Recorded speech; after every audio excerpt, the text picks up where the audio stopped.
수치에 속지 말자. 콜레스테롤. 책을 계속 읽어보겠습니다. 심장에 영향을 미치는 생각과 감정이다. 심장 건강을 유지하기 위한 방안을 찾으려면 스트레스에 주목하고 스트레스를 줄이려고 노력하는 노력이 반드시 필요하다.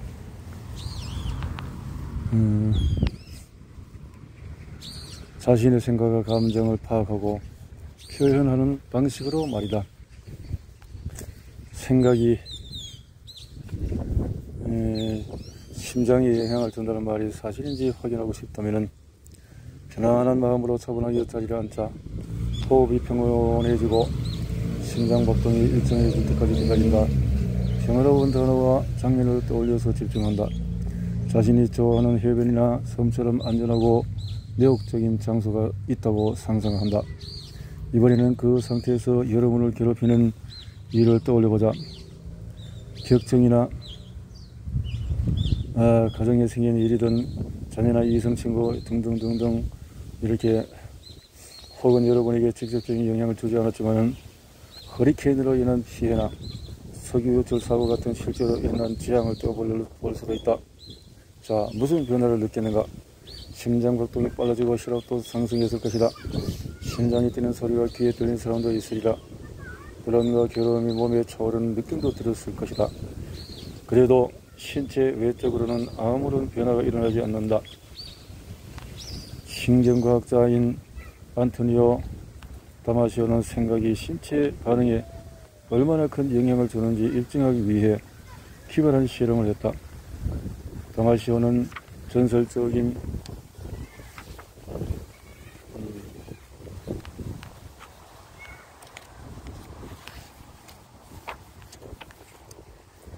지휘자 헤르베르트 폰 카레안에게 부탁하여 심박, 혈압, 뇌파를 측정할 수 있는 각종 장비를 몸에 부착한 뒤 의자에 편안히 앉아있도록 했다.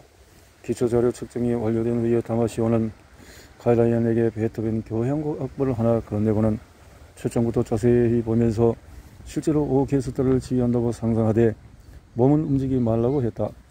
그 후에 카레안이 동일한 교향곡을 실제로 지휘할 때 나타나는 뇌파, 혈압, 심박 변화도 측정했다. 결과를 비교하자 악보를 보며 지휘한다고 상상하는 것만으로도 카레안의 몸은 실제로 악보를 보면서 지휘할 때와 정확히 동일한 반응을 보였다. 아들에 날린 분비를 좌우하는 감정. 인체 신경계는 간단히 수위 신경계와 불수위 신경계로 나눌 수 있다. 수위 신경계는 첨척이, 뜨개질하기, 걷기, 손톱깎기, 세금 신고하기, 골 붙이기, 말하기 등 의식적으로 조절되는 신체 기능을 담당한다. 불수위 신경계는 자율신경계라고 하는데 심장박동, 소화, 머리카락, 성장, 호르몬 분비, 생화학적인 물질 분비 등 의식적인 조절이 불가능하며 인체가 자동적으로 수행하는 일들을 맡는다. 우리 몸의 기능 중에서 많은 부분은 심호흡을 하거나 숨을 참는 경우처럼 특별히 조절하려고 하지 않는 한 자율적으로 이루어진다. 무의식적인 기능 거의 대부분은 자율적으로 우리의 감정에 매우 민감하게 반응한다. 당황하거나 겁에 질리면 인체의 호흡 근육인 횡격막이 자동으로 평평해지고 들숨, 급박한 상황이 종료될 때까지 그 상태를 유지한다. 안도의 한숨을 내쉴 때까지 말이다. 만성적으로 불안에 시달리는 사람에게도 이런 증상이 나타난다. 걱정거리가 많은 사람, 출산 중인 여성, 만성호흡기 질환을 앓는 환자는 횡격막을 의식적으로 제어할 수 있도록 숨을 들이키고 내쉬는 방법이나 숨을 잘 내쉴 수 있도록 콧노래를 부르는 등의 방법을 배운다. 그런데 심장은 우리의 감정에 이보다 훨씬 더 민감하다. 감정은 교감신경계와 부교감신경계를 통해서 심장에 영향을 준다. 이 두 신경계가 협력하여 적절한 균형을 유지하는 가장 이성적인 상태를 항상성이 유지되었다고 한다. 교감신경계는 인체의 투쟁 혹은 도피 반응을 준비하는 역할을 한다. 긴급상황을 알리는 경고등이 켜지는 모든 상황에 반응한다. 내게 돌진하는 자동차를 피하기 위해서 방향을 휙 바꾸거나 숲에서 멧돼지와 맞닥뜨리게 되면 재빨리 나무 위로 기어오르는 것이 교감신경계에 하는 일이다.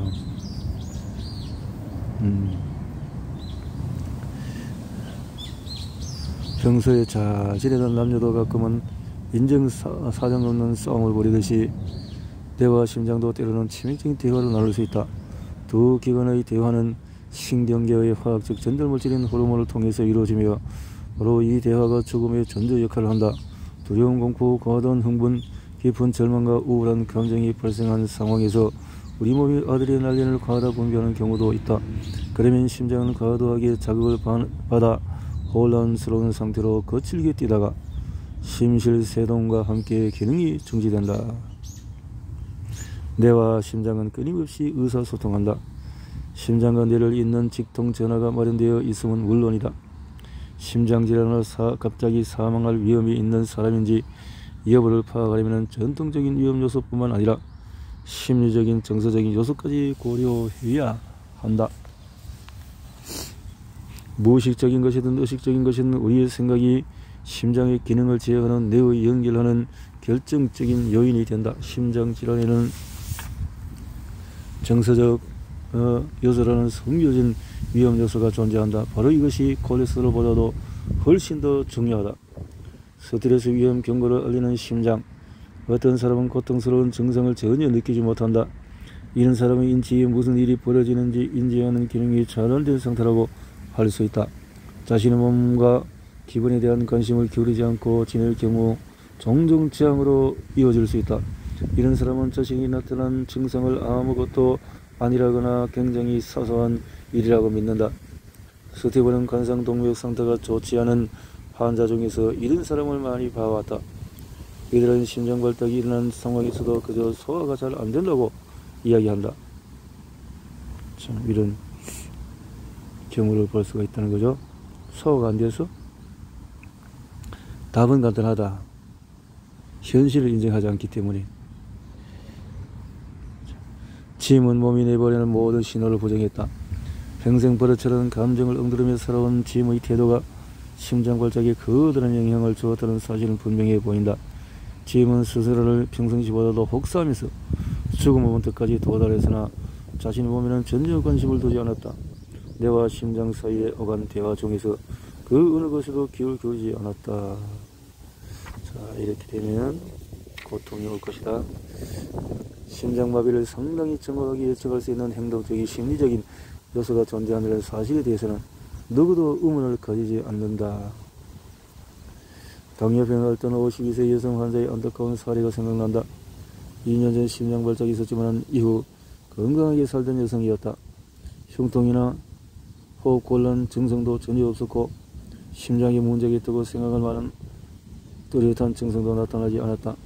갑자기 눈에 충혈이 발생하며 즉시 수술을 받았는데 불행히도 수술은 실패했다. 시력을 잃은 사실을 알게 된 이 여성은 깊은 슬픔에 빠졌다. 휠체어에 앉아서 자신이 앞을 볼 수 없다는 생각에 낙심해 있었다. 고개를 푹 숙인 채 담담한 목소리로 이야기했다.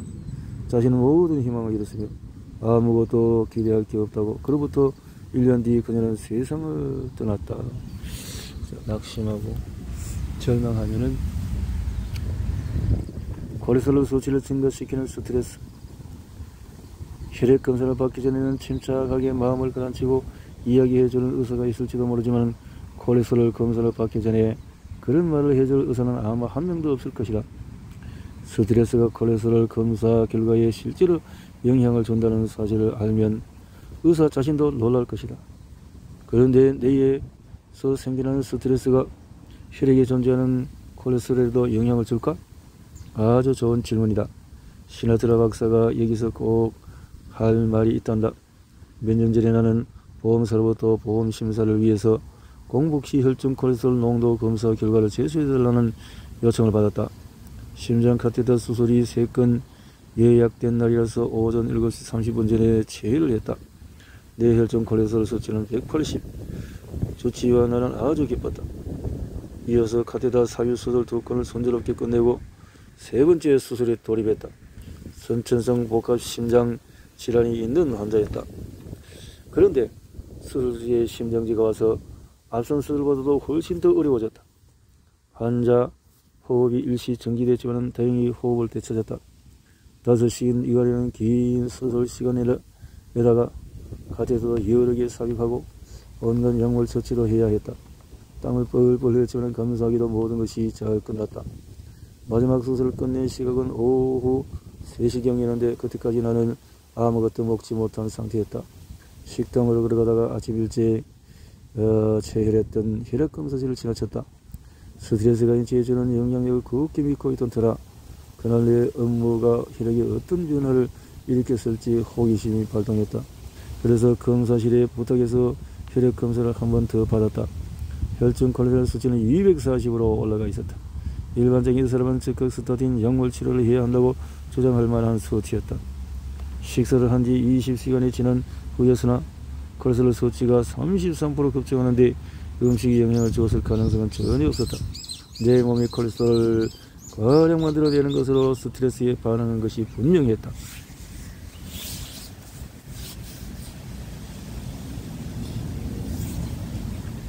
스트레스와 콜레스테롤 상승의 관련성은 이미 충분히 입증이 되었다. 2005년 한 연구진이 런던에 근무하는 중년 공무원 200여 명을 대상으로 조사를 실시했다. 먼저 혈액 샘플을 채취한 후에 스트레스 수준을 점수하였다. 다음으로 스트레스 상태를 파악하기 위해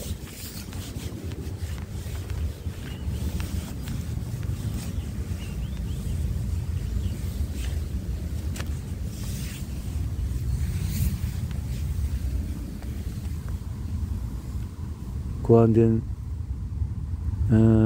지필 검사 2건을 실시했다.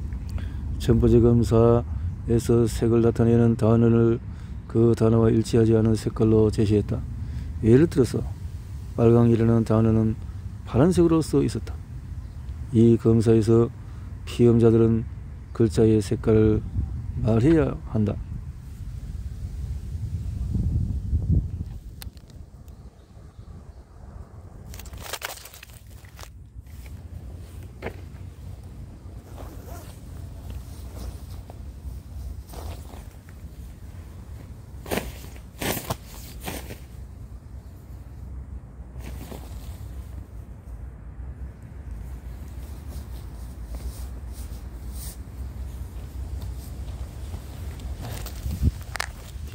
개미가 들어왔네. 자, 검사에서 피험자들은 글자의 색깔을 말해야 이 경우에 파랑이 정답이다. 헷갈리고 짜증나는 검사라서 사람들을 기분 나쁘게 만든다. 두 번째 검사는 피험자들에게 거울에 비친 별 모양을 보고 그 바깥 선을 따라서 그리라고 했다. 여러분도 한번 해보면 대번에 짜증이 날 것이다. 그런 다음에 피험자들의 혈액을 다시 채취하여 콜레스테롤 수치를 확인하고 스트레스 수준을 측정했다. 그리고 3년 뒤 다시 콜레스테롤 수치를 측정했다. 첫 번째 결과만으로 정말이 흥미로웠다. 스트레스를 유발하는 지필 검사 이후에 모든 피험자의 콜레스테롤 수치가 증가했다. 그런데 다른 사람보다도 유난히 수치가 더 많이 증가한 사람들이 있었다. 이들을 반응성 높은 사람이라고 하자. 그런데 3년 뒤 실시한 검사에서 이 반응성 높은 사람들의 콜레스테롤 수치가 가장 높게 나타났다. 연구자는 콜레스테롤 수치를 낮음, 중간, 높음 등 정 3단계 기준으로 분류했다. 3년 후 콜레스테롤 수치가 높은 기준을 초과한 사람들 중에서 16%는 1차 검사에서 스트레스 검사 후에서 콜레스테롤 상승폭이 낮았던 사람들이었다. 또 22%는 1차 검사에서 상승폭이 중간 수준이었던 피험자들이었다. 그런데 1차 검사에서 스트레스 검사에서 콜레스테롤 변화가 가장 크게 나타난 사람 중에서 56%가 3년 후에 콜레스테롤 높음으로 분류되었다. 피험자의 체중, 흡연 유무, 호르몬 치료 유무, 알코올 섭취 등을 고려하여 반영한 후에도 결과는 마찬가지였다. 이 간단한 스트레스 검사는 콜레스테롤 수치가 스트레스에 어떻게 반응하는지 예견할 수 있는 아주 훌륭한 지표가 된 셈이다. 그렇군요. 우울증을 촉발하는 인자 스트레스. 스트레스가 우울증을 유발한다라는 거죠. 자, 분명 스트레스는 우울증을 촉발하는 인자로 작용하며 우울증과 심장질환의 관계는 널리 입증되었다. 기본장애가 있는 사람은 우울증이 없는 사람에 비해서 심장발작이 발생할 가능성이 2배 높다. 콜롬비아 대학 정신의학과 교수이자 뉴욕 주립대학 의학연구소의 임상정리학 총괄을 맡고 있는 의학박사 알렉산더는 그리스먼은 우울증과 심장질환의 관계를 조명하는 데 일생을 바친 연구자다. 여러 회의 논문을 통해서 그 의학적으로 건강하지만은 임상적으로 우울하다고 판단되는 환자는 심혈관계 질환과 심장사 발생 위험이 높다고 밝혔다. 스트레스 치유제 사랑을 하면 에너지가 분출되어져서 스트레스가 해소된다. 사랑. 죽음을 부른 급격한 심정 스트레스는 실현하게 되면 그 스트레스가 엄청나게. 워렌 버핏의 심장건강법은 긍정적인 생각과 풍부한 감정 표현. 워렌 버핏은 내게 영웅과도 같은 인물이다. 그가 미국에서 가장 부유한 사람이기 때문이 아니라 그가 굉장히 현실적이고 가식이 없고 인정 많고 자신의 감정을 표현하는 데 거리낌이 없는 사람이기 때문이다. 이런 특징은 분명 수지와 깊은 관련이 있으리라. 수지는 1950년 버핏과 만났고, 수지란 사람이네. 2년 후에 두 사람이 결혼했다. 그녀가 날 바꿔놓았습니다. 버핏은 말이다. 그래서 인간적인 그녀의 수지가 이렇게 만남을 통해서 되어졌다는 건데, 수지가 사망하고 7년이 지났을 때 버핏은 라나 포로 기자가 쓴 표지 기사의 주인공이 되었다. 수지에 대해서 이야기하던 중에서 버핏은 울음을 터뜨렸다. 포로하는 그가 마음을 다잡는데 몇 분이 걸렸다고 밝혔다. 그녀는 버핏의 팔에 손을 올리고 위로했다. 결국 좀 더 대화하기 쉬운 주제로 투자로 넘어갔다. 그녀는 이렇게 전했다. 버핏과 같은 집에 있는 사람이 살면서 사랑하는 사람에 대해서 이야기하다 북받치는 감정을 숨기지 못하고 기자 앞에서 우는 경우는 거의 없다. 지위와 상관없이 남자가 기분을 자유롭게 표현하거나 그런 감정 자체를 느끼는 경우도 거의 없다. 버핏은 하루에 코카콜라 1.7리터나 마실 정도로 패스트푸드를 즐기는 사람으로 유명한 데다가 운동은 전혀 하지 않는 것으로 알려졌다. 그런데도 80살이 넘은 버핏은 여전히 기민하고 활동적이고 늘 열심히고 활발히 참여한다. 그리고 건강하다. 철저하리 많지 긍정적인 생각과 감정을 쉽게 표현하고 다른 사람과 깊은 관계를 맺을 수 있는 능력이 그의 심장 건강을 지키는 데 중요한 역할을 한 건 아닐까? 그렇군요. 이것만은 꼭 알아두자. 스트레스는 지금까지 알려진 질병의 원인이다. 그 다음에 스트레스를 받으면 부신이 토쟁, 도피, 호르몬으로 알려진 스트레스 호르몬을 분비한다. 코르티졸, 아드레날린. 스트레스 호르몬이 체내에 과다하게 존재하면 대사작용에 문제가 생기고 염증이 발생하며 심장질환에 영향을 준다. 스트레스 상태에서는 혈액의 혈소판이 과도하게 만들어지고 혈소판이 서로 엉기면서 혈전으로 불리는 핏덩어리가 생성된다. 혈전이 심장과 연결된 혈관을 막으면 심근경색 등의 심장발작이 일어난다. 구장에서 생활 속 건강한 심장 만들기. 콜레스테롤 검사는 종수치 NO. 혈액 내 하위 유형은 OK. 자, 이번 장에서는 심장발작을 예방하고 오랫동안 심장을 건강하게 유지할 수 있도록 지금 당장 실천할 수 있는 구체적인 방법을 제안하려고 한다. 혈액 검사를 통해서 여러분의 몸 상태를 정확하게 알려면 의사에게 어떤 검사를 요청해야 하는지 그 이유는 무엇인지 설명할 예정이다.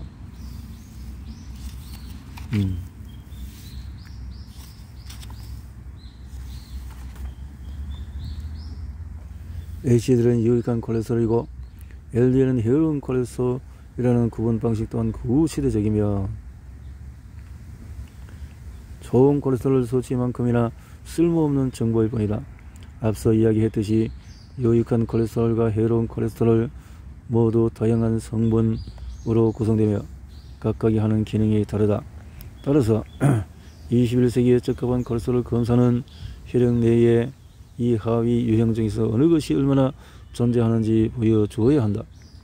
그렇지 않은 검사는 건강을 확인하는 데 도움이 안되며 따라서 치료 계획을 세우거나 스타틴계 약물 치료를 권할 때 유일한 근거로 활용되어서는 안된다. 필자들이 맨 처음 권하는 검사가 LDL 입자 크기인 것도 바로 이 때문이다. LDL 입자 크기 검사법, NMR 리포 프로파일, 해로운 콜레스테롤로 알려져 있는 LDL 콜레스테롤은 모양과 크기가 다양하며 하위 유형마다 하는 작용도 상당히 다르다.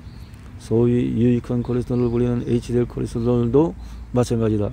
LDL 콜레스테롤 중에는 부피가 크고 해롭지 않은 입자도 있고 작고 밀도가 높은 잔뜩 화가 나는 상태라 쉽게 산화되는 입자도 있다.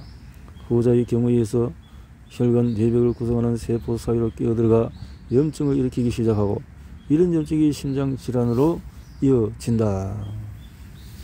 앞에서 공부를 했던 거죠. 넘어가고 C. 반응성 단백질 심혈관계 질환 건강예측 지표로서 C. 반응성 단백질은 심장과 심혈관계 건강에 직접 관련된 염증 반응 지표다. 피브리노겐 있고 혈중 페리틴 철분 농도 측정 물질이다. 있고 라. 심장질환의 가장 위협적인 위험인자.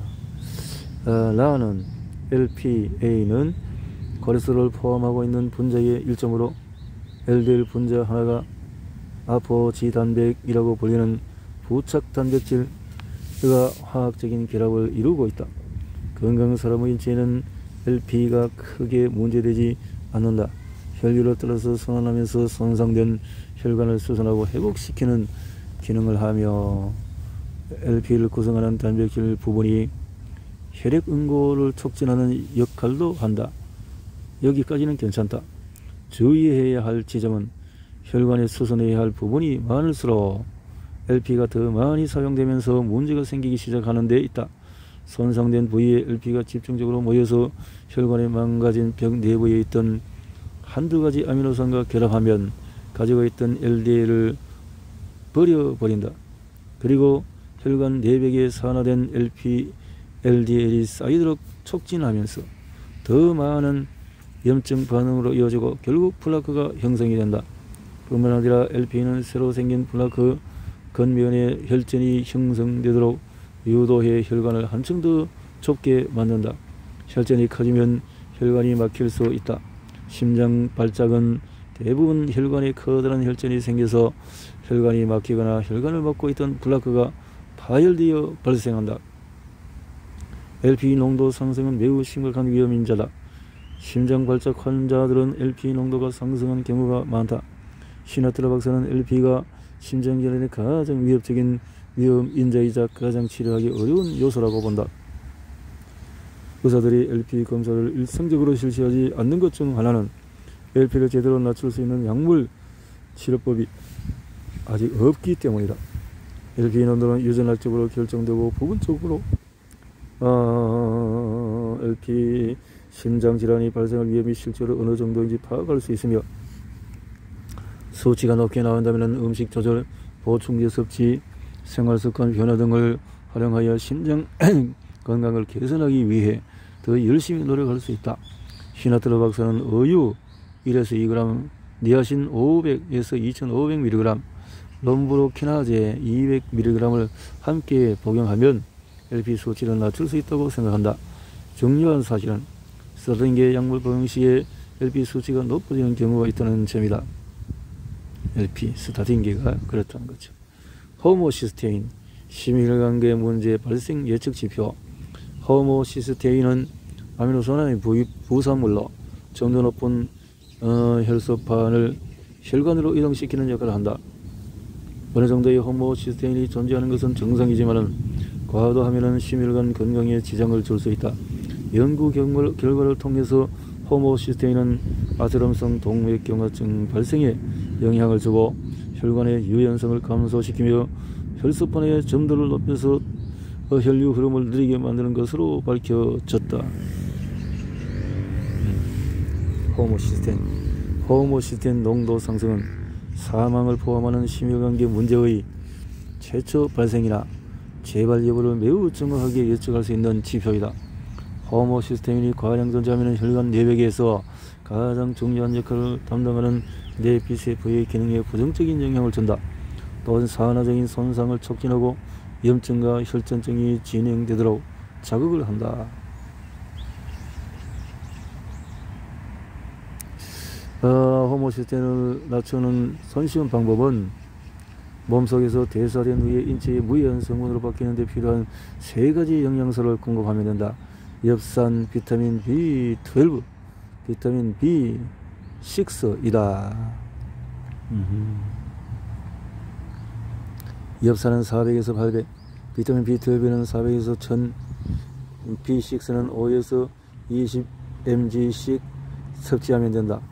심장 발작이나 기타 심혈관계 문제가 발생한 적이 있거나 심장질환 가족력이 있는 사람, 갑상선 기능 저하증이나 낭창 신장질환이 있는 사람은 의사에게 호모시스테인 검사를 요청할 필요가 있다. 신장질환이 있는 사람. 또한 호모시스테인 농도를 높일 수 있는 약물인 테오필린, 메토트렉스, 또 엘도파, 파킨슨 복용 중인 사람은 반드시 사전 검사를 받아야 한다. 약물을 먹는 사람들은 천식이라든가 암이라든가 관절염이라든가 파킨슨병 등등이 이렇게 호모시스테인을 높이는 그런 약물이군요. 시나트라 박사가 권장하는 호모시스테인의 가장 적절한 농도는 7에서 9몰이다. 이렇게 위험한 것들이 있군요.